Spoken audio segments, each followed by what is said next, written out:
значит, изучить ассемблер, писать полную программу. Значит, давайте так, значит, язык ассемблера.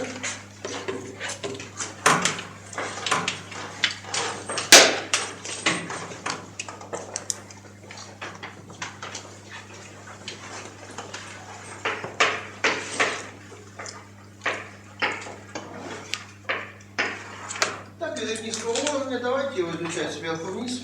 Итак, вся программа на нашем языке ассемблер состоит из одного или нескольких модулей. Итак, наш язык модульный, как, впрочем, большинство языков. Это значит, что разные части программы можно писать по отдельности, а потом собирать в одну большую программу непосредственно перед счетом, ну или как-то заранее. Поэтому можно сказать, что вся программа, если ее посмотреть, да, программа состоит из модулей.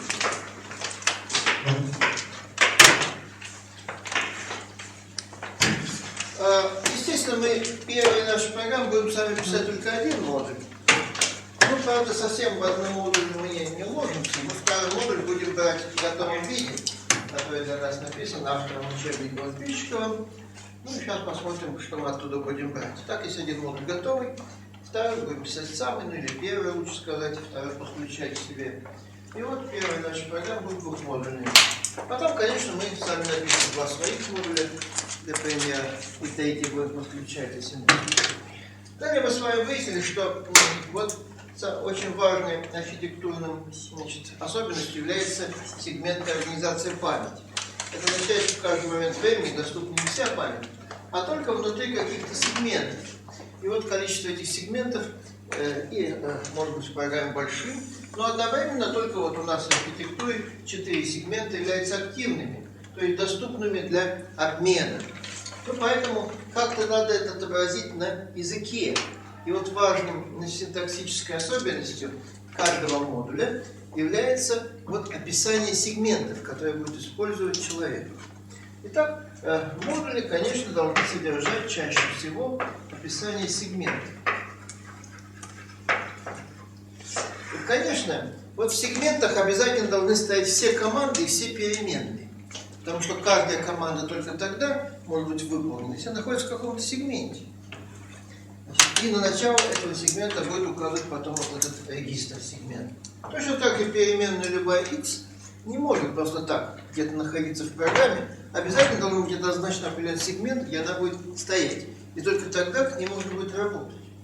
Вот поэтому большую часть модулей – это описание сегментов. Конечно, эти сегменты не настоящие, это сегменты вот заготовки, программные сегменты. Потом в процессе счета надо на их начало как-то установить сегментные регистры, и они станут активными у нас. Вне сегментов могут что-то стоять только такое, которое не является ни переменными, ни командами. Ну, посмотрим, что там.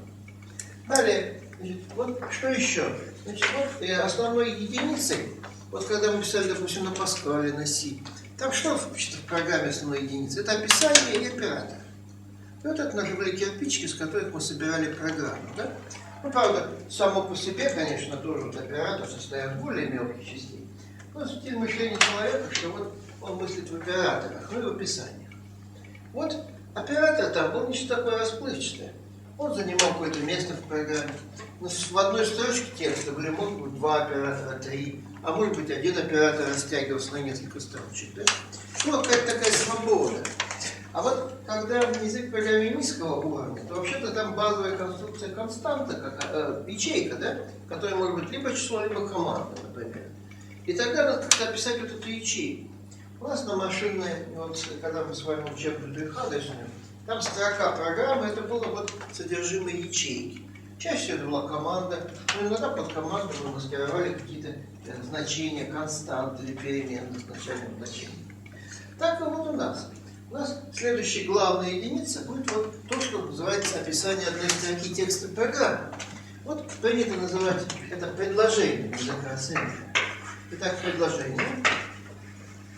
Синтаксическая конструкция, которая чаще всего занимает одну строчку текста программы. Ну и, наверное, чаще всего она будет либо, так сказать, переменной, либо вот какой-то командой. Вот, по иностранному statement, предложение, да, предложение. Ну вот, прежде чем переходить дальше, давайте мы как-то классификацию предложений делать. Ну, классификация нам помогает. Когда мы учили Паскаль, мы говорили, классифицировали операторы, да, данные. Вот так и здесь. Надо классифицировать предложения. Мы будем классифицировать их по функциональному назначению. Вот что потом из этого предложения получается в тексте программы на языке уже машины. Ну, вот ясно, что какие у нас будут классификации предложений. Я напишу.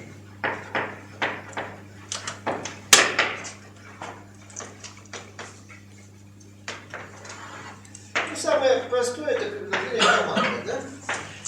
Которое при переводе на язык машины порождает в тексте нашей программы команду. Вот так оно у нас и будет. Вот такие строчки, предложения команды будут переводиться вот этим нашим переводчиком-транслятором в одну и очень редко в две машинных команды. Вот эти две машинных команды будут как-то очень тесно связаны друг с другом. Например, они могут одновременно выбираться на регистр команд. И хотя логически они будут вот две команды, но выполняться будут всегда совместно. Вот такие тесно связаны. Итак, такая вот строчка предложения команды порождает либо одну команду, либо очень редко две команды. Ну, дальше. Вот следующее, что надо как-то какие-то предложения будут, значит, ну, на Паскале там, и на Си, следующей конструкции важной, кроме команды, которые у нас были аналогом операторов, еще будет описание переменных. Да? Ну вот, что у нас переменные? В языке машины переменные — это какой-то участок памяти. Да? Зависит от длины этой перемены. Будем от 1 байт, 2 байта, 3 байта, 4 и так далее. Итак, переменные — это некоторые области памяти. Поэтому вот что такое? Если где-то переменные есть на языке Паскаля, когда порождаются эти переменные, им отводится место в памяти, в каком-то сегменте. Поэтому у нас должны быть предложения, которые вот порождают переменные. У нас переменная будет напряженка, потому что на самом деле главное здесь, конечно, это отвести какую-то область памяти. Ну вот, называется в языках резервирование памяти под переменной. Ну, под переменной опускаем, потому что, ну, как она будет использоваться, мы сейчас увидим, свободно. Итак, вот предложение резервирования памяти. В некотором сегменте я говорю, дай вот 1 байт памяти, 2 байта, там 4, 5. Ну, как вот эти предложения, значит, резервированы? Ну вот, первое. Хочу я, чтобы этот участок памяти был именован или не именован? Вот, если именован, надо как-то дать имя. Ну, на языке Ассемблер будет записываться так. Допустим, я хочу, вот давайте Паскаль. Вот в Паскале буду писать var, допустим, x. И вот здесь дальше я указывал тип, который определял, с одной стороны, область допустимых значений величины x, а с другой размер памяти. Ну, давайте сначала самые маленькие области памяти. Вот на вашем Паскале, у вас там турбо или волн Паскаль, можно написать вот как 1 байт памяти. Вот с короткой переменной. Я мог написать байт, и тогда считал, что эти вот переменные всегда не отрицательны. Да? Но вот это означает беззнаковая система вычисления. Либо говорю, что они маленькие знаковые числа. Ну вот можно было писать short.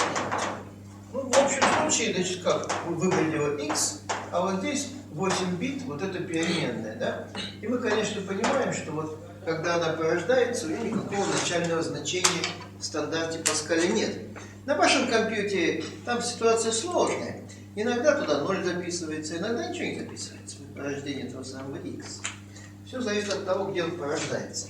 Вот эти, допустим, этой процедуры, с автоматической переменной, при каждом входе она порождается. Там она даже, по-моему, нулю не присваивается. А вот если она динамическая, то вообще ничего не присваивается. Отводится область памяти и все. Ну вот, при переходе на наш язык Ассемблер, конечно, и на язык машины, вот эта информация теряется. Я не могу сказать, какая будет, что туда хранить. А почему не могу? А потому что это противоречит сути, неразличимости. Я отвожу только область памяти, и только сам знаю, что туда могу записывать. И иногда мне действительно важно сначала записать вот это знаковое число, а потом беззнаковое. Ассемблер такое допускает. Поэтому у нас остается только вот длина. Я могу записывать в нашем языке вот резервирование памяти под имя x, вот так. Вот это первая буква define, а вот это byte, 1 байт. Ну и вот говорю, что отвести какую-то область памяти 8 бит и ничего, конечно, мне не записывать. Вот такое предложение резервирования памяти отводит 1 байт. Оно стоит в каком-то сегменте, и вот в этом сегменте и будет эта область памяти. Так, вопрос. Знак вопроса, он входит в команду. Это вот знак вопроса говорит о том, что у меня не будет начального значения. А это синтаксическое... Это часть это команды? Предложение, да, вот наше резервирование памяти. Итак, если надо резервировать 1 байт, я его вызываю вот и говорю, оставь 1 байт памяти. И ничего туда не записывай. Ну, если 2 байта памяти, ну вот y у нас может быть как 2 байта памяти. Вот оно либо integer, это знаковое число, либо вот word, беззнаковое число, да? Вот в Паскале, например, да? Тогда, ну здесь вот, конечно, я не могу вот этого сказать. Остается что? Остается то, что длина у меня будет 2 байта, и, конечно, там написано неизвестное значение. Поэтому я могу написать y, отвести word. Вот здесь вот, это вот слово. Слово у нас будет 2 байта. В нашей архитектуре здесь немножко смещение понятий. Раньше у нас было слово содержимое машинной ячейки, а тут слово содержимое 2 подряд байт, 2 ячеек. Итак, слово – это содержимое 2 байт. И говорю, отвести слово, то есть 2 байта подряд. И в это 2 байта ничего не записывать. Ну и вот где-то у меня резервируется 2 байта, и в конечных которых не имеет никакого значения. Ну вот дальше у нас что еще есть? Ну, 4 байта, да? В Паскале уже были лонги, длинное целое число, да? Вот знаковые там были беззнаковые. Ну, допустим, я пишу z. Вот в нашем языке define double, то есть вот, значит, завести 4 байта подряд. Итак, вот из типов у нас остается что? Получается, у нас тип порождается в длину переменной. Вот мы говорим, длина переменная 1 байт, 2 байта или 3. То есть, а знаковые там беззнаковые, а вот если 4 байта там целое число, вещественное, вся информация пропадает, вообще-то говоря. Ну и вот получается у нас вот такая вещь. Ну вот первое, к чему я хочу вас, значит, сказать, не надо понимать, что это вот слишком буквально. Вот некоторые говорят, вот у меня зарезервировано 3 переменные, x, y, z. Ну нет, конечно, потому что с точки зрения Ассемблера я просто 1 байт взял память, 2 байта и 3 байта. Это не мешает мне, вот я как могу нарисовать? Вот x это вот 1 байт, да? Вот x, потом y 2 байта, вот y, вот z 4 байта. А могу мыслить просто вот так вот. Более того, может здесь безымянная область памяти, допустим, написать dv. Вот у нее уже имени не будет, но 2 байта останутся. Просто, а как доступ делать? Доступ делается по адресам, а не по именам. Как-то вот, если я на Паскале пишу имя x, на самом деле, конечно, что будет делаться? Разыменование. То есть, в какой ячейке находится x, туда я пойду. То есть, фактически, вот это x, на самом деле, вот я пишу, конечно, вот x там присвоить единицу. Не понимаю, что это означает. Вот это x, на самом деле, хорошо бы написать на Паскале просто x со стрелочкой присвоить единицу. На самом деле, конечно, да, я иду в то место памяти, не находится x. Поэтому у нас будем идти так. То, конечно, вот это x будет обозначать какой-то адрес. Ну, правда, адрес это уже не во всей памяти, а в начале сегмента. Ну, а вот следующее, вот важное, что не понимает, что я могу, допустим, вот так написать. Вот взять второй, вот 2 байта вот так. Одну половинку вот от x целую и один вот от z. Ну, второй y и z. Ну, как я могу написать? Допустим, вот пишу add, здесь напишу вот что, y плюс 1 и напишу 1. В какой ячейке я буду добавлять единицу?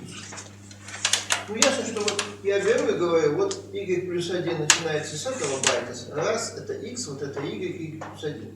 И взять 2 байта подряд. Вот получается такая вот область. И вот туда-то и будет добавляться единица. Ну, как это? Это первая половинка x, y, на самом деле первая, потому что там в перевернутом виде представляется. Это первая половинка числа y, ну и вот последняя четверть числа z. Ну что это будет, трудно сказать.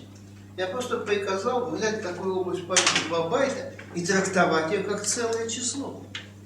Вот видите здесь. Конечно, так писать не надо, только запутают сами себя. Но я хочу подчеркнуть, что с точки зрения машины, это вот именно так и есть.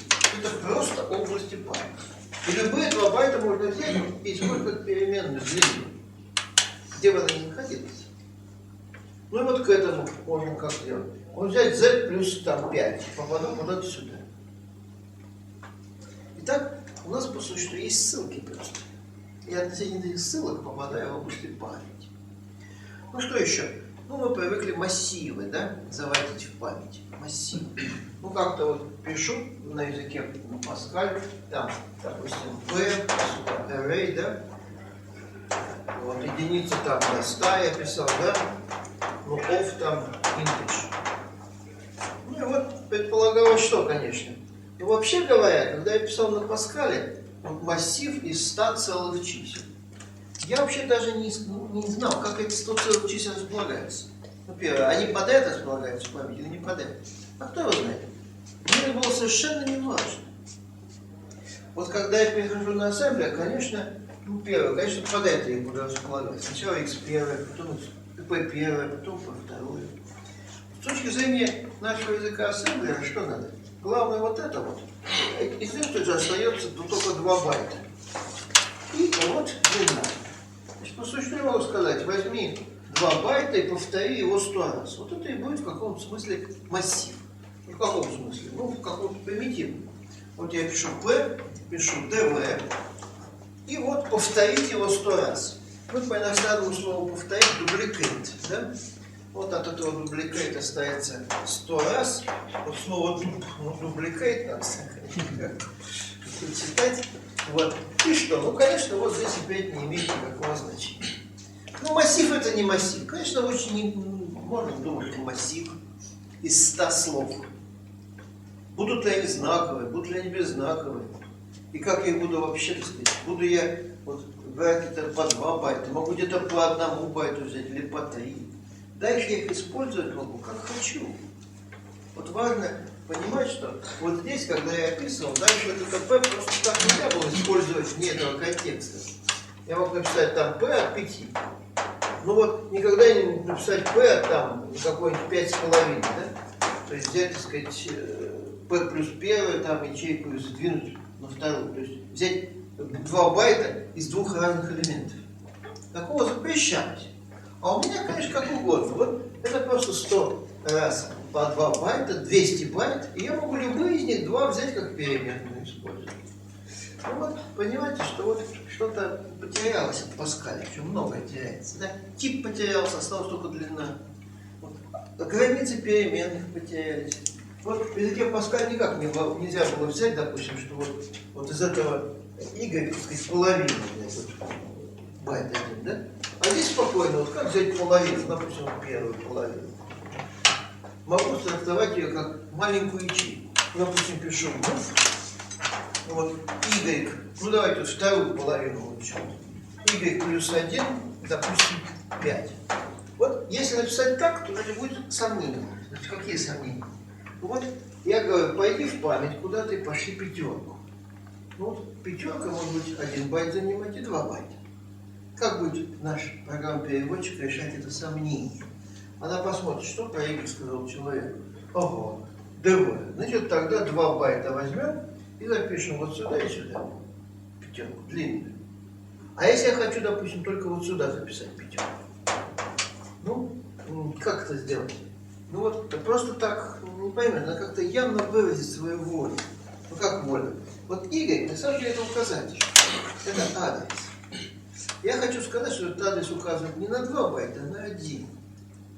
Но это в нашем языке записывается так. Вот я пишу move, а здесь пишу байт ptr,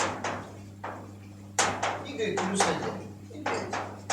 Значит, пойди по адресу y плюс 1, это указатель будет на байт, а не на слово. И возьми, вот сюда запиши 5. Стойте, да? То есть, если я так говорю, конечно, он будет смотреть, что 2 байта, я его не сказал. Но это не значит, что я не могу взять вот этот 1 байт. Надо просто ему явно сказать, чтобы он не сомневался, переводчик. А как мнемоника выглядит? Вот она выглядит так. Байт, служебная константа, ПТР. Значит, ссылка на байт. Это одно слово. Это слово. На самом деле мы узнаем, что байт это имя служебной константы единицы. Значит, на самом деле ссылка на размер памяти единицы. Вот и все. Значит, это просто такая модификация. Куда идти? В 1 байт или в 2? Вот, то есть явно выражаешь свою волю. Ну и второе. Второе выражение, вот, значит, что с этой памятью еще интересно? У нас на учебной машине можно было взять ячейки памяти, где было заранее написано значение. Мы как такие ячейки вводили вместе с программой за командой стоп, располагали. А на Паскале как это записать? Можно тоже. У нас на Паскале будут тоже такие конструкции. Вот как написать? Я пишу, правда, на Паскале, так сказать, в отличие от всех какой-то, я говорю, заскок. Вот как можно написать переменная с начальным значением 5? То есть, когда я тут вхожу, она всегда пятерка. А потом я могу менять. Вот на языке C они так и пишут, что переменная пятерка, да, с начальным значением. На Паскале у людей как-то было непонятно, что из фирмы Баула какой-то заскок в головах. Они сказали, наоборот, это не переменная, с начальным значением 5, а лучше константа 5, которую можно менять. Вот как-то так.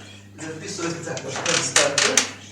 Ну, допустим, пишут там Q, пишут там integer, равняется 5. Ну, вот что. Константа с именем Q целого типа, значит, 2 байта у нас будет равно 5. Ну, вот у нас что остается? Только 2 байта и 5. А вот то, что на integer, знак без знака. Значит, мы будем писать как? Q, вот dv, 2 байта, и здесь стоит 5 вместо вопросительного знака. И тогда это гарантирует, что перед выполнением самой первой команды она будет пятерка. Так, ну вот. Итак, на самом деле настоящих констант нету. Потому что любая ячейка памяти может быть заменена. Потом увидишь, что констант настоящий там как-то по-другому должен представляться. Вот. И вот получается вот переменная с начальным значением. Ну вот, это тоже резервирование памяти. Ну вот, что? Итак, предложение резервирования памяти отводит в памяти сколько-то байт. И либо туда что-то записывают, либо оставляют их с неопределенными значениями. Следующее. А можно уточнить? Да, давайте. А вот когда мы резервируем массив фактически, группу, если мы попадаем на границу сегмента? Значит так, что? Конечно, вот на границу попасть не можем, потому что я описываю сегмент. Так она стоит внутри сегмента, то сегмент пока не закрыт. И вот сколько там будет предложений, сколько памяти будет, такой будет длина сегмента. Это все равно, что я var написал, где граница сегмента. Сколько там var стоит, все это будет продолжение сегмента. А когда закончится var, значит, вот это будет конец сегмента. У нас тут сейчас посмотрим, как окончать сегмент, и все, что внутри, будет размер сегмента. Вот что же будет на границу? Вот он и определяет сам границы. Все, что попадает туда, это и будет целым сегментом. Так, еще давайте вопросы. А вот вы написали add y+1, чтобы записать на вторую половину двухбайтного слова. Вот а вот нет, здесь, да. А вот я если... мог написать, значит, вот что. Вот так я писал байт, то есть в 1 байт. Если во второй половине я просто y+1 написал. А вот если мы напишем y+2, значит мы попадем вообще в память вообще переменной буду вот в память переменной вообще z. буду вот в первые 2 байта z писать. То есть, понимаешь, что это вот условность. Ну, конечно, так делать не надо в настоящей программе, когда я то ли сам себя хочу запутать, то ли вообще какая-то хитрый очень алгоритм у меня, наверное, в голове. Но лучше так хитро не писать, потому что вы потом сами сейчас на следующий день забудете, что это так значит. Но, в принципе, Ассемблер ничего не может делать. Вы, так сказать, обращаетесь по адресам. Так еще? Вы рассказали про циклический сегмент. У нас здесь то же самое? Нет. Вот этот сегмент описывает в программе. Он пока не расположен в памяти нашего компьютера. Где он там будет располагаться? Это уже второй вопрос. Это пока в нашей программе. Точно так, когда мы пишем программу для учебной машины, до нажатия кнопки «Пуск» она в памяти не располагается. Она на перфокартах. Так и вот это. Это, по сути, образ будущего массива в память. Кто-то, конечно, должен туда его поставить перед началом счета. Это большая проблема у нас. Кто это будет делать и как, мы должны будем досконально разобраться. Можно сказать, что это не сам массив, а его описание. Описание в программе. Какой он должен потом быть в памяти. Так, еще вопросы давайте. Ну, по ходу дела, третье что? Вот третье это директивы. Сами по себе директивы, как правило, не порождают ни команд, ни переменных, никаких сегментов. Они что-то говорят программу-переводчику. Ну, аналогом на Паскале, что в программе? Ну, на Паскале что я мог говорить переводчику? Ну, во-первых, я мог ему говорить, как работать. Например, на Паскале я мог писать директиву на вашем месте. Вот включить контроль выхода за границы допустимого диапазона всех величин. И тогда есть там ограниченная переменная индекс, да? Вот, если они выходили за описанный диапазон, вот был сигнал, об ошибке возникал. То есть это указание, как работать. Вот. Конечно, такие тоже директивы у нас должны быть. Что еще, допустим, какие указания на Паскале? Многие там синтаксические конструкции указания. Ну, например, на Паскале я писал так. Я вот написал константа, n равно 10. Мы говорим, что это описание константы. Я получаю объявление. Что это за указание? В нашем программе переводчику с языка Паскаля. Всюду ниже по тексту программы, где-то увидишь имя n, ну, в области видимости, там, конечно, там хитрее все. n замени на 10. Но существует десятка, и вот это n в каком смысле эквивалентно друг другу. Ну, правда, n имел еще тип целый, да? Но указание очень хорошее, да? Об эквивалентности имени и значения. Очень полезное указание. Хорошо бы нам иметь такую директиву, да? Вот на нашем языке эта директива будет так записываться. n эквивалентно, допустим, 10. Имеет тот же самый смысл. Всюду ниже по тексту, где вы видите вот это n, можно заменить на 10. От этого алгоритм не изменится. То есть, по сути, объявляется, что ниже десятка, и вот имя n эквивалентно синтаксически. Ну, правда, от Паскаля мы что-то потеряли. Оно уже не будет целого типа, например. Не будет, я не буду знать, это как, 1 байт, 2 байта, да нет, это, конечно, не 1 байт, не 2 байта, просто замена. Вот там-то, конечно, ясно, что вот это n, допустим, целое, да? Вот что там в этих десятках, ну, просто эквивалентность. Да? Но это как define получается. Да, define, да. Значит, у вас все там define. Ну, define, значит, конечно, вот это, конечно, не совсем эквивалентно. Вот это. Здесь просто еще тип должен быть. Вот дальше n, если она, допустим, используется на месте вещественной перемены, будет уже ошибка, да? А здесь просто тупо будет заменяться. А будет ли ошибка или не будет, это кто его знает. Может будет, а может не будет. Ну, допустим, я могу дальше написать какой-нибудь вот, значит, вот дальше могу написать вот здесь, ниже по тексту программы, писать x, d, b, значит, n, dup. Значит, вот так, да? И вот тогда будет n замениться на 10, и будет зарезервировано вроде бы 10 байт. Можно n поставить вот сюда. Значит, написать, допустим, y, там db, значит, вот сюда n, dup, и еще раз n. И тогда будет 10 байт, и в каждой из них поставится десятка. Можно, конечно, придумать, когда вот это n, ну, ничего хорошего не будет, да? Ну, допустим, напишу там z, n, там, и вот напишу вот так. Ну, конечно, она сюда поставит на десятку. Ну, такого кода операции, наверное, нет. Будет ошибка. Ну, вот, чувствуете, что такое просто эквивалентность? Тупо подставляется, а уж потом кто-то будет разбираться. Я поставил правильно или неправильно. И, может быть, так сказать, какая-то неоднозначность возникнет. Более того, вообще-то говоря, вот здесь можно поставить, допустим, n плюс 2. И будет n плюс 2 подставляться. Все. И это все равно. Будет это правильно, не будет, то тоже. Вообще не знаю. Итак, просто эквивалентность. Так, ну что еще можно говорить Ну, на самом деле, мы часто говорили такие вещи, которые что-то подразумевали. Допустим, писали begin, где-то вот дальше, и где-то ends было, да? Вот это begin, на самом деле, тоже указание нашему компилятору. Начало и конец составного оператора. Да? Синтаксическая конструкция. Так и нам как-то надо директиву, допустим, начало описания сегмента и конец. Мы говорили, сегменты надо написать. У нас будет так записано, допустим, вот какой-то А, здесь пишу сегмент, а вот потом будет А и N сегмент. Ну и вот, а между ними уже сегмент. Это тоже директива. Директива начала описания сегмента и конец. То есть вот у нас синтаксис весь сведен к директиве. Так как у нас каждая строчка только одну может выполнять. Вот на одной строчке у нас нельзя две команды записать. Да? Или что-то такое двойное. Считайте, что это минимальная такая конструкция. Поэтому нам придется вот такие begin, вот, оформлять отдельными предложениями. А вот директивами. Да? Директива начала сегмента, директива конца.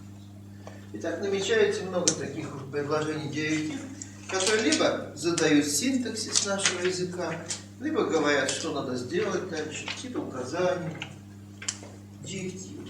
И, значит, функциональное отличие, что, вообще-то говоря, это не порождает ни команд, ни переменных. Поэтому, в принципе, они могут стоять между сегментами.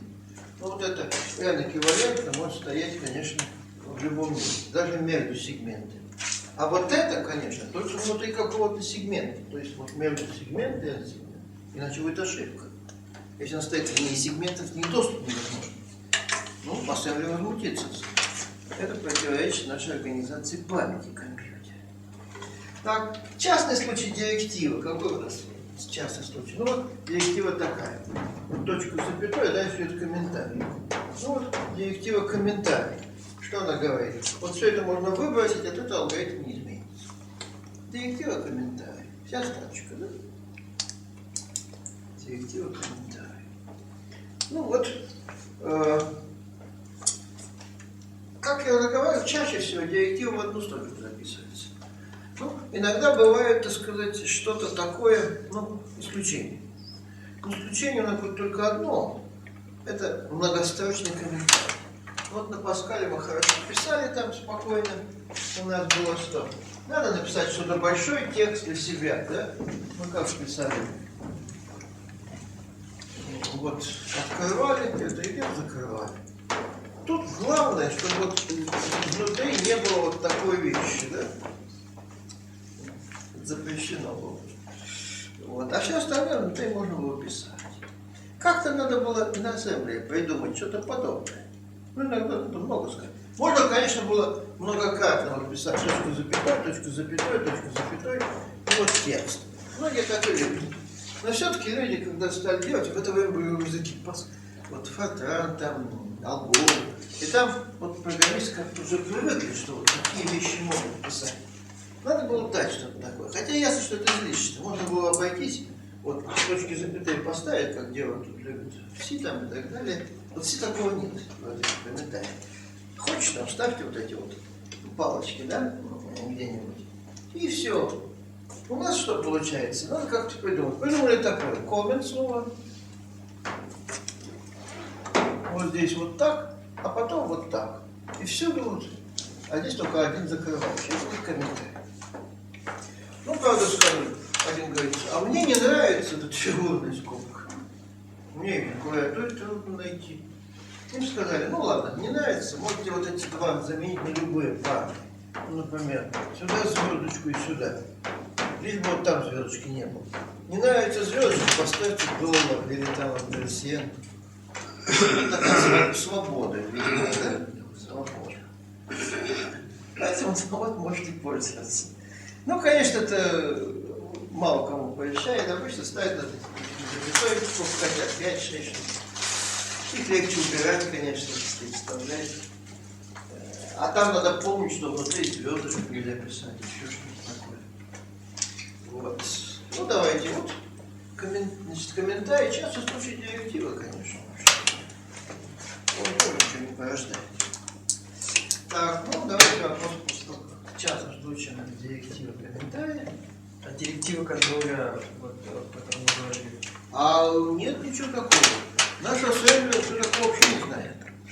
Значит, вот он все полагается на машину. Итак, ну, мы немножко посмотрим, значит, как контроль. Вот что бы означало вот это вот? Давайте немножко спрашивайте, да?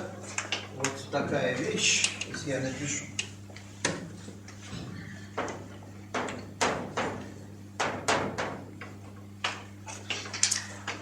Это директива какая?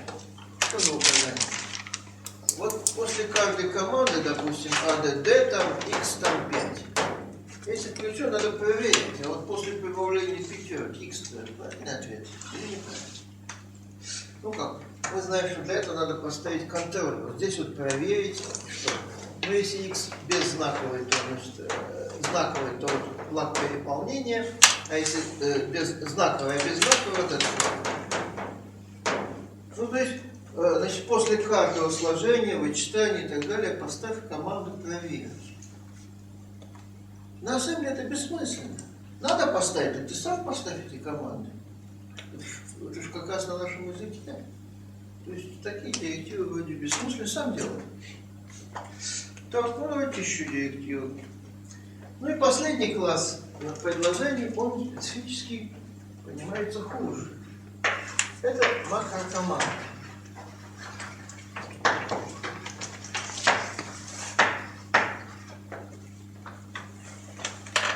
Особый класс предложений макрокоманды. Функционально. Когда наша программа-переводчик будет увидеть макрокоманду, ну, потом увидит, как она ее познает. У нее она не попадает ни в команды, ни в память, ни в директивы, а вот все остальное будет макрокоманда. Вот тогда она по определенным правилам на ее место подставляет какой-то участок текста, целый набор команд, там, констант, переменных, возможно, и пустой.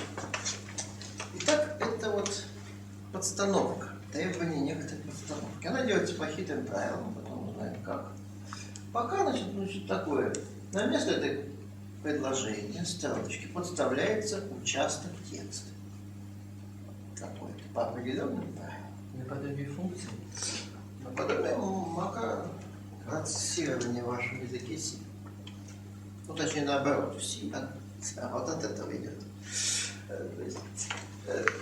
Тут у нас есть if. Ну, а там будут всякие вещи. If там какой if? Там как вот вычисляется эта вещь? Там для вычисления можно дать целую программу, как получается этот кусочек. Так, итак, вот эта вещь называется макросредствами. Да? Итак, макрокоманда провоцирует вставку на свое место. Вот это текст. Вот пока мы туда сейчас вдаваться не будем, но мы будем пользоваться такой возможностью. Итак, вот все классификации всех предложений. Поэтому можно вот так написать. По каждому предложению нужно четко понимать, что оно такое. То ли команда, то ли резервирование памяти, то ли директива, то ли макрокоманда.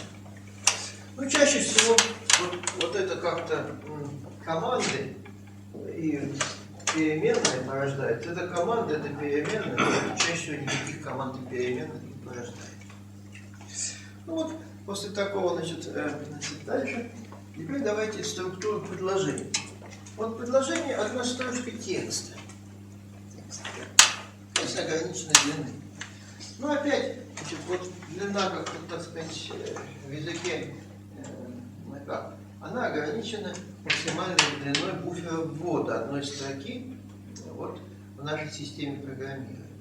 Но у нас где-то будет там 132 или 133, что можно до нажатия клавиш Enter вводить. Да? Вот, длина строки текста. Чаще всего все предложения имеют одинаковую структуру. Ну как? Они имеют такую структуру. Вот они состоят, предложения имеют такую структуру. Метка. Так. Потом, значит, двоеточие. Значит, далее идет, значит, код операции. Вот здесь операторы.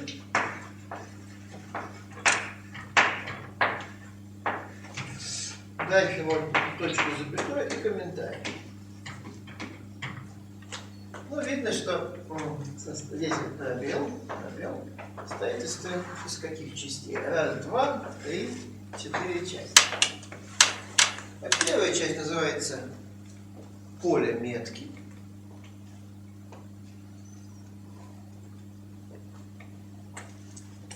Второе, значит, поле кода операций. Третье, поле операторов и поле комментариев.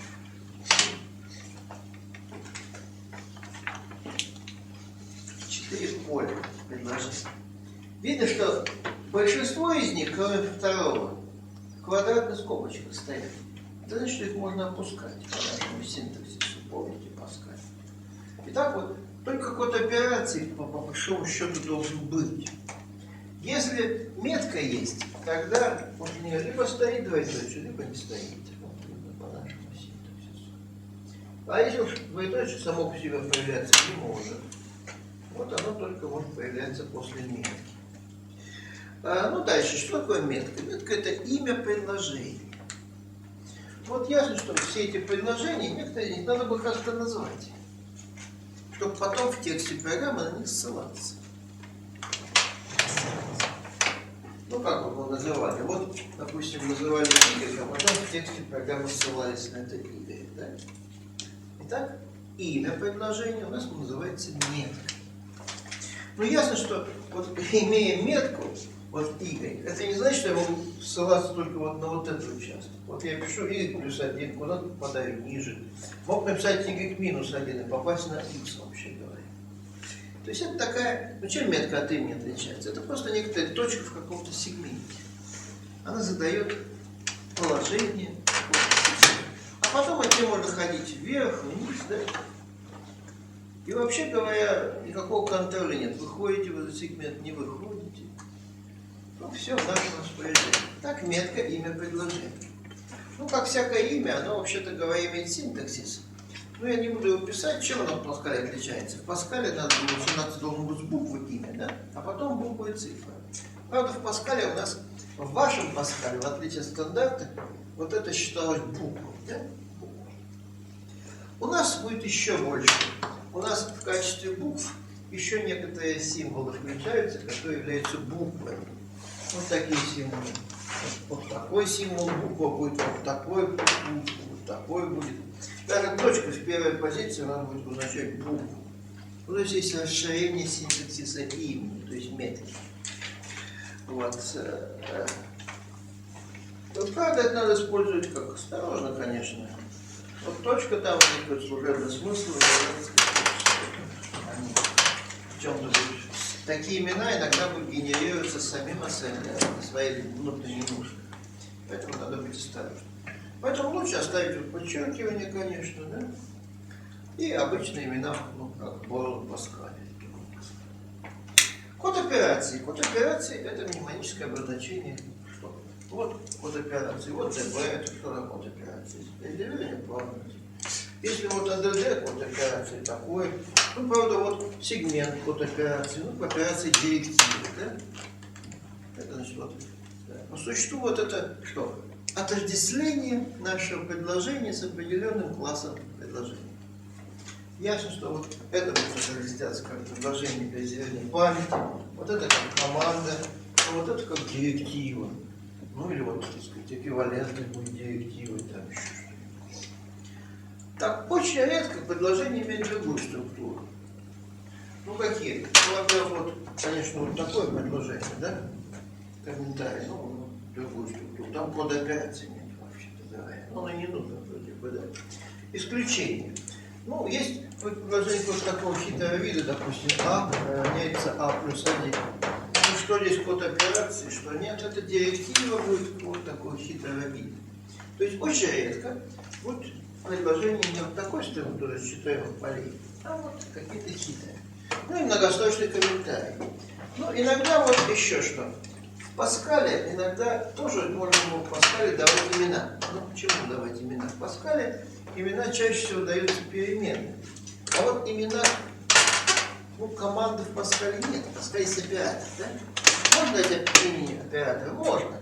Надо впереди было поставить метку, вот, допустим, единица, а дальше вот метка там x, присвоить там 5. Вот это было имя, как бы, так сказать, единица это метка или имя вот этого оператора. Да? Но мы, правда, такого не использовали, говорили, лучше программировать без GoTo, значит без метки. Чаще всего это происходило, очень редко, когда нужно на самом деле метки. А далее, а вот иногда, так сказать, нужно, а как одному предложению, вот на Паскале одному предложению две метки было даже невозможно. Одна метка была. Но, правда, мы могли выйти из положения. Как вот на Паскале вот этому предложению присваивали, дать две метки?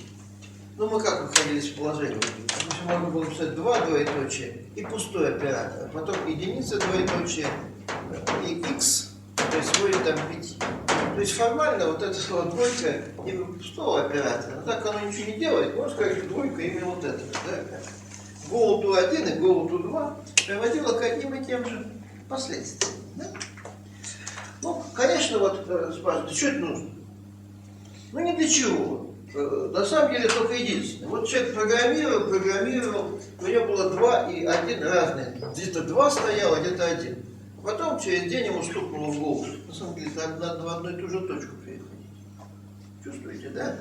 Ветки-то сливаются. Ну, после некоторого этапа просветления в голове поступило. Ну, на Паскале он как сделает? Вот перенесет сюда. И где-то у него осталось GoTo 2, где-то GoTo 1, 50 раз стоит в разных местах. И будет выходить в одну точку. Я же на Ассемблере так возможно. Он говорил, один из, так сказать, метки x и y, 2. А потом через сколько-то времени стукнет в голове, что на самом деле одна метка. Вот. Тогда как писать? У нас вот есть специальная директива, которая говорит, что задает предложение следующее, имя следующему предложению. Ну, допустим, x двоеточие и y двоеточие. А вот здесь пишем там move там, а x там 1. Вот это x будет имя то же самое, что и y. Ну вот, видно, что такая проблема стоит, да? Что иногда надо назвать одно предложение двумя именами. Ну и дали такую возможность. Второе. У нас, правда, еще и второе есть предложение. Ну так у нас вот видно, что метка, она всегда стоит впереди. А если она очень длинная, как будет? Если я поставлю, если код операции где-то будет далеко по тексту, трудно его будет найти. Поэтому я вам пишу так. X там 1, 2, 3, 4, там 5, метка. А здесь вот следующий пишу. Там move там, а x там 8. Вот это вот длинное имя, значит, будет следующее.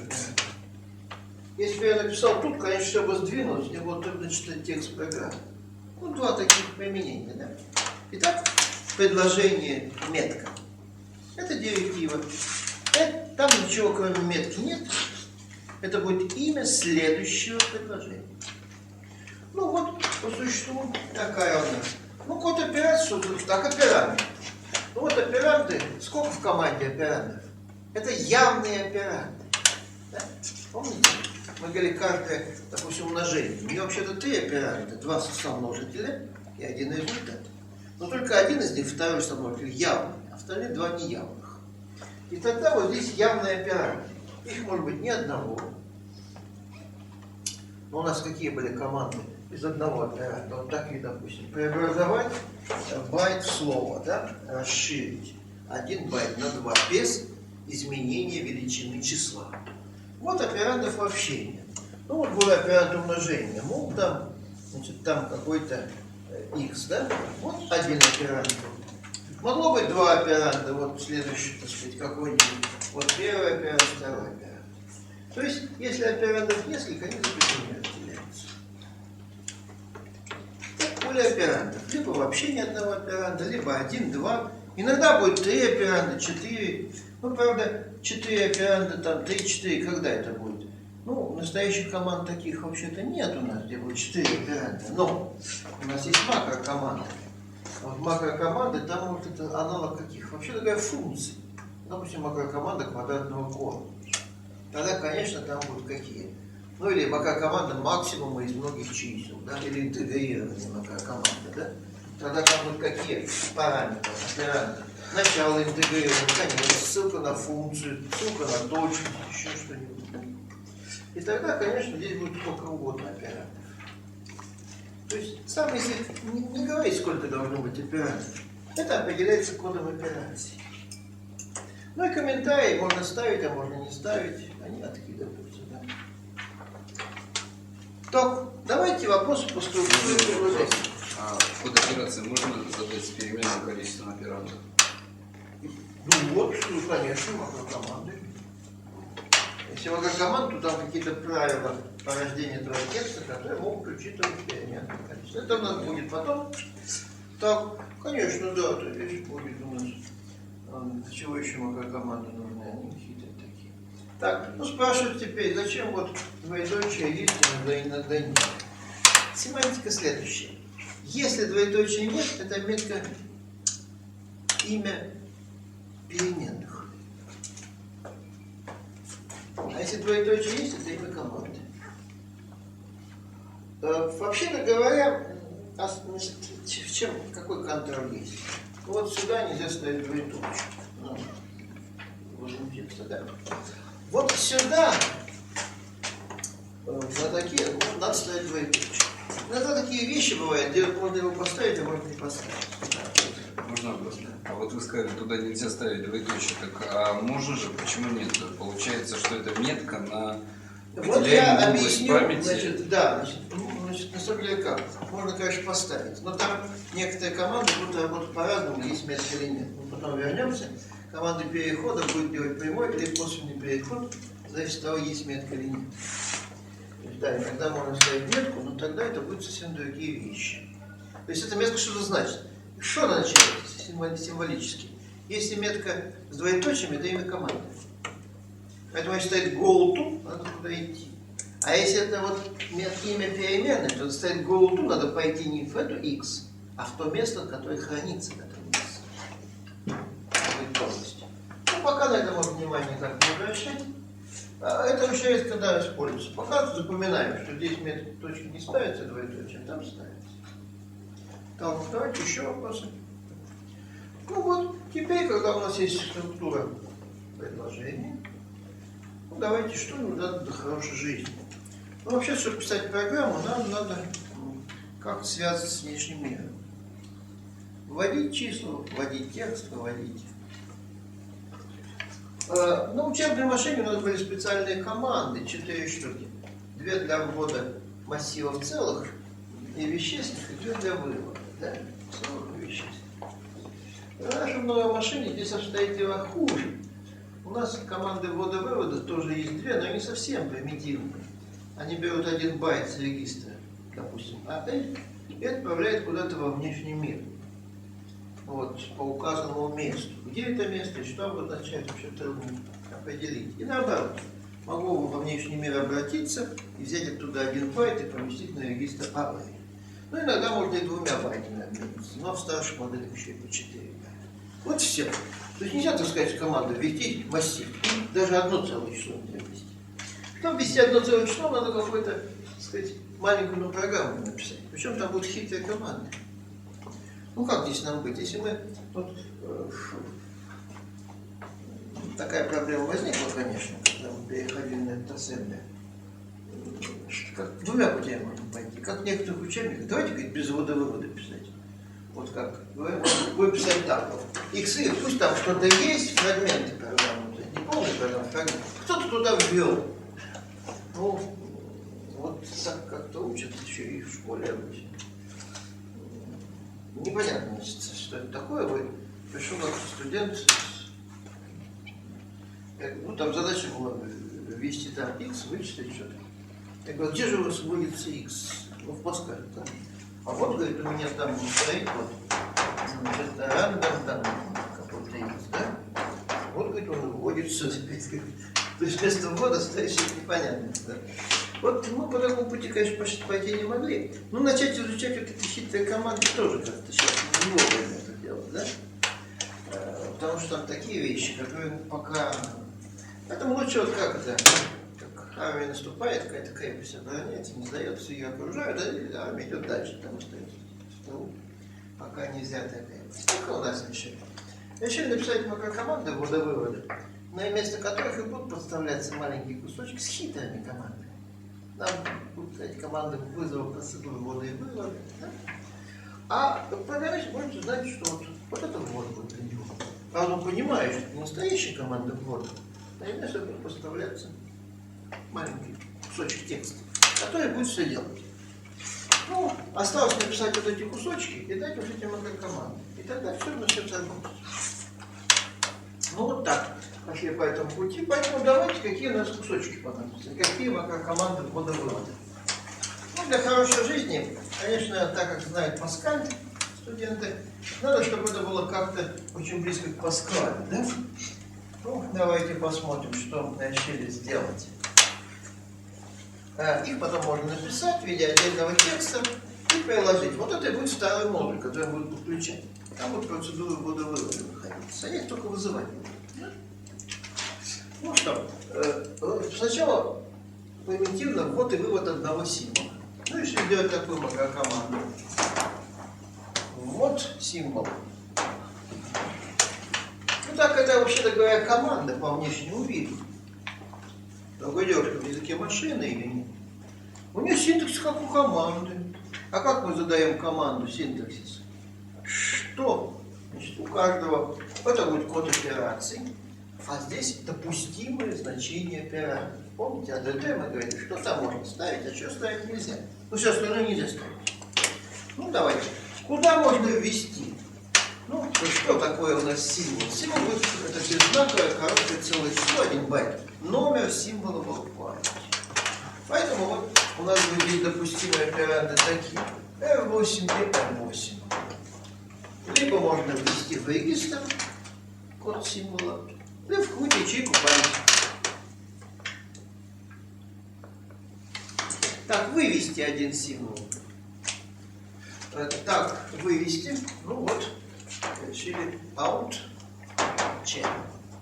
Операнд 1. Ну откуда можно взять символ, чтобы вывести? Ну, решили делать такой синтаксис.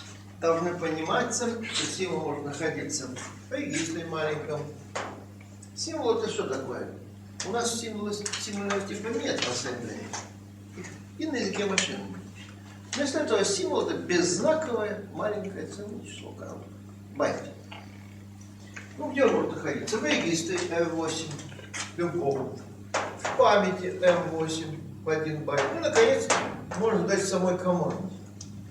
Вот, допустим, могу написать out c, там, 18. Вывести символ с номером 18 в памяти. Ну, правда, это провоцирует запоминание номеров, поэтому решили сделать все-таки ассемблер, научить так. Вот я пишу out c a, а он сам на это место подставляет от А. Чтобы не надо было запоминать. Так, вывод символа и ввод. Ну, ясно, их вместо подставляются какие-то хитрые команды. Они вызывают процедуру ввода-вывода из старого модуля. А пока нам они знать не надо. Для этого как бы новые команды. Ну, поэтому, забегая немножко вперед, для чего нужны макрокоманды? Они расширяют язык машины как бы новыми командами. Человек спокойно в них программирует. Это расширение языка машины методом макросенса. Я повышаю уровень языка. Очень неудобно на этом уровне программировать, он низкий, да? А вот, чтобы, так сказать, чуть-чуть поднять команды, вот тогда делаются макрокоманды. Так, ввод целого числа. Ну, пишу int.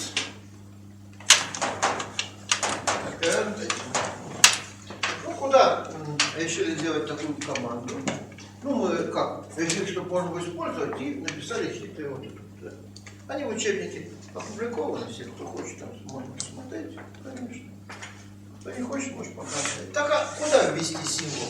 Ну, целое число. 2 байта. Где его взять? R16 и M16. Так, теперь, вот возвращаясь к предыдущему семестру, откуда берутся и куда посылаются. Это потоки input-output у нас были. Стандартный поток ввода и стандартный поток вывода. На самом деле они никак не называются, но Когда программа запускается, эти два потока должны быть открыты. Это начальное положение нашей алгоритмической системы, как в Паскале. Да? Вот в Паскале у вас, как бы ни начиналась программа, чего бы ни не было, два потока открыты. Ну, вы можете потом внутри закрыть, конечно, input, да, close, input сделать. Ну, не будет выходного. Можно так и закрыть и выходного.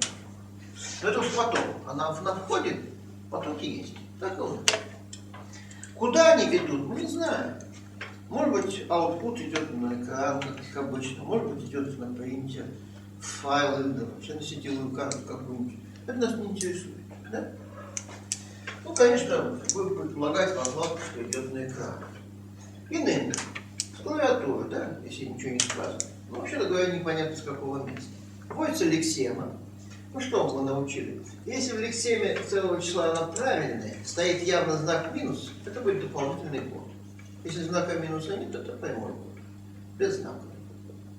Итак, по внешнему виду число однозначно определяется знаковым или без знака. Так, а вот для вывода, как бы выведите 2 байта из памяти. Вот здесь ничего не остается. Как сказать?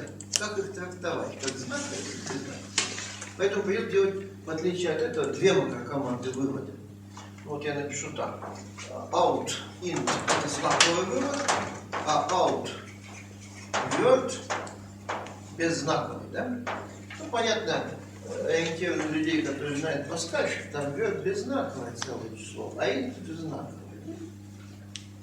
Сколько операндов сделать? Решите сделать 2 операнда. Вот один из них обязательный, операнд 1, а второй не обязательный, операнд 2. Если он опускается, то, конечно, и запятая опускается.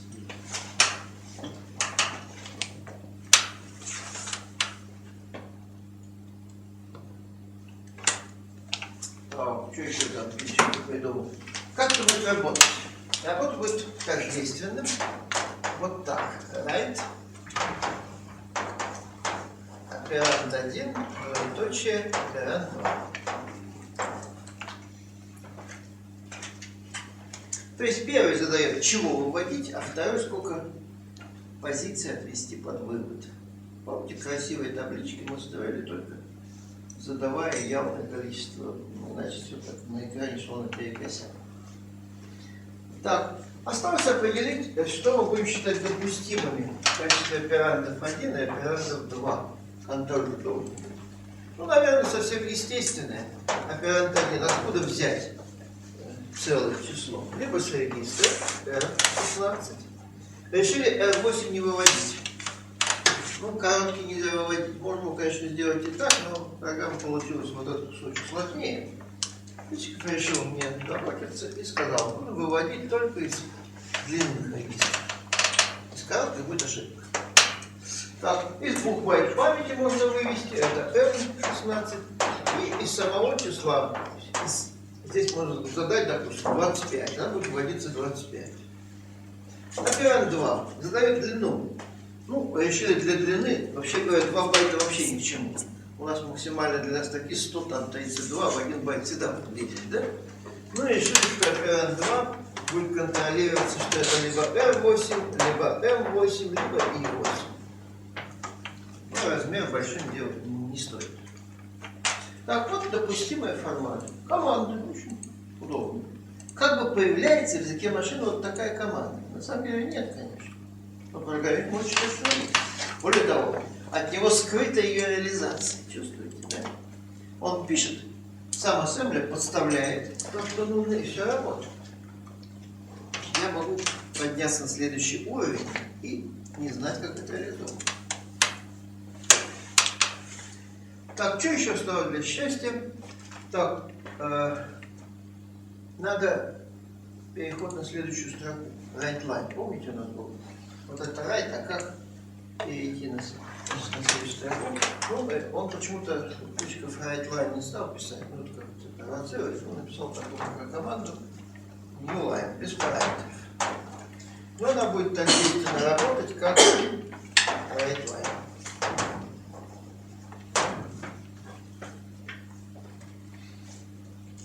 Без этого красивую программу не напишут, да?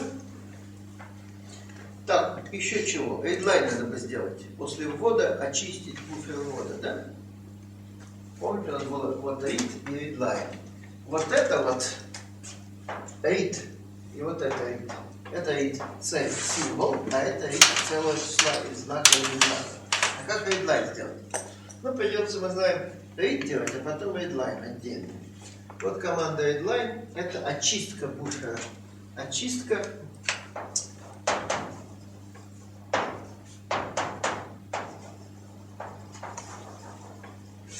Там вот есть флэш и флош. Это разные вещи. Там одна вспышка переводится, вторая выметание, что такое, не знаю, кто знает, сказать.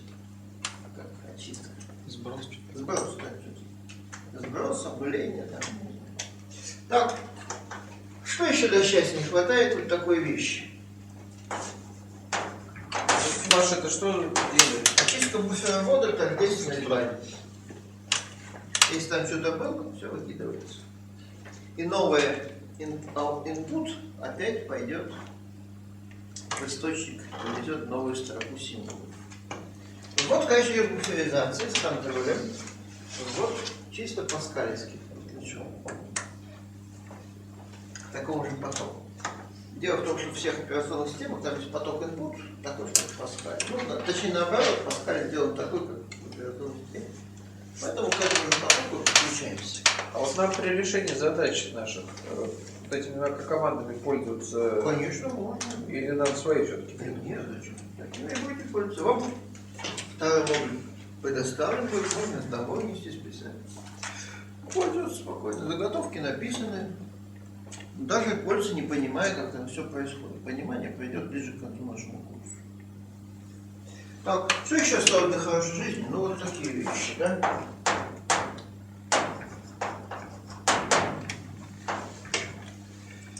Как-то надо текст выводить. Ну, значит, на экран что-то вывести надо. Иногда такое волновение есть, да? Назвать выводимые данные, заголовок, программу вывести. Здесь трудности возникли определенного плана. Ну, во-первых, где этот текст располагать? Ну, ясно, что вот если я так напишу, сам Паскаль заботился, где его располагать. Текст — это, конечно, какие-то константы, но с нашей точки зрения это маленький массив коротких, беззнаковых целых чисел с заранее известным значением. Ну, вот, воспользуюсь тем, что в самом языке Ассемблера можно было писать так, допустим, вот какой-то Т, текст, потом писать db, а потом вот писать так, допустим, вот текст. И считалось, что это тождественно так. Написать Т, сначала db, букву Т написать, потом db, букву Е написать, и последнюю букву вот db, вот опять Т. Чтобы вот так не писать, сказали, что вот это сокращенная запись. То есть это массив с начальным значением текста, да? Он будет в сегменте каком-то располагаться. Итак, потом в каком-то сегменте будет заготовка вот этого, значит, текста. Ну, это будет сегмент, конечно, которому сегментный регистр надо установить, ну, как обычно DS. Ну, вот, и здесь где-то вот находится вот этот текст, да? Подлежащий выводу. Значит, надо что как-то определить? Когда я ввожу в текст, надо указать как-то его начало и сколько символов выводить. Ну, задумались. Начало — это что такое? Это будет расстояние от начала сегмента до начала текста. Решили, что это расстояние будет занесено на регистр процессора DX. Вот чтобы вывести текст, надо туда поставить вот это расстояние. А длину текста? Ну, Паскаль, конечно, сам знает, сколько длина, да? Он кавычка, у нас кавычки нет. Значит, надо ее ввести. Ну, так начало всегда известно, надо ввести конечную кавычку. Ну вот, решили так. Выводить до специального символа служебного долга. Его самого не выводить.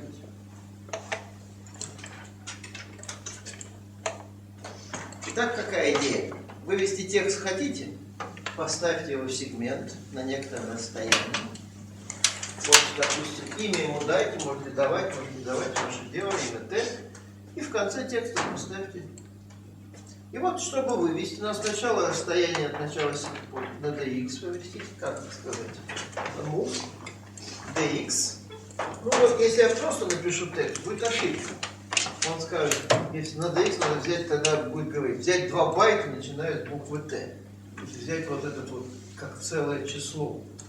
Ассемблер запротестует, потому что здесь скажут, что это текст, это массив по 1 байту, а я сказал взять 2 байта. Можно, конечно, сказать, сломить сопротивление, сказать, что это вот указатель на это самое, и взять вот эти 2 буквы. Но мне надо не это, мне надо расстояние. Поэтому, значит, вот здесь пишется служебное слово offset. Взять не сам текст Т, а его расстояние от начала сегмента. Вот. Если доллар запишу, то осталось написать вот эту макрокоманду. Вот она будет называться out str. Итак, наша макрокоманда вывода текста без параметров. Почему? Все они на известных местах. Начало текста в сегменте данных это будет dx, а конец там, где доллар остается. Если вы забудете поставить, она будет выводить весь текст. А если доллара вообще нет, зациклится, да? Она будет идти, искать, дойдет до конца сегмента, повернется на начало, и по кругу будет выводить. Ну, конечно, там какой-то стоит, конечно, наверное, предохранитель от такого. Хотя на некоторых экранах так и бежит, конечно. Попробуй, что будет. Второй пильщик, предохранитель, чтобы доллар вообще не... А все это служебное слово или тоже? Это, да, служебное слово, говорит, взять расстояние. Не значение этих 2 букв, а расстояние вот этого имени от начала сегмента. А зачем доллар вручную ставим? Вручную, конечно, а кто за нас будет ставить? Не, просто мы пишем ТДБ текст. Да, потом придется поставить вот, либо сюда доллар, ну некоторые любят вот так доллар ставить, это одно и то же. Либо вставить, а иначе зациклится, все будет выводить. Никто за нас не будет ничего делать. Низкого уровня что делать. Вывод текста. Все. Ну что не хватает? Google Lecция нет. Обычно студенты сами пишут. HLL, SQL нет. Очистки экрана тоже студенты пишут новые команды. Кто освоит, может тоже записать, чтобы всем остальным раздать новые команды, 2 полезные. Для программирования красивого текста все хорошо стереть экран, конечно. Ну, у нас, правда, что? Можно 25 раз вывести ньюлайн. Вот, но это как-то не очень. Вот. Так, все для хорошего.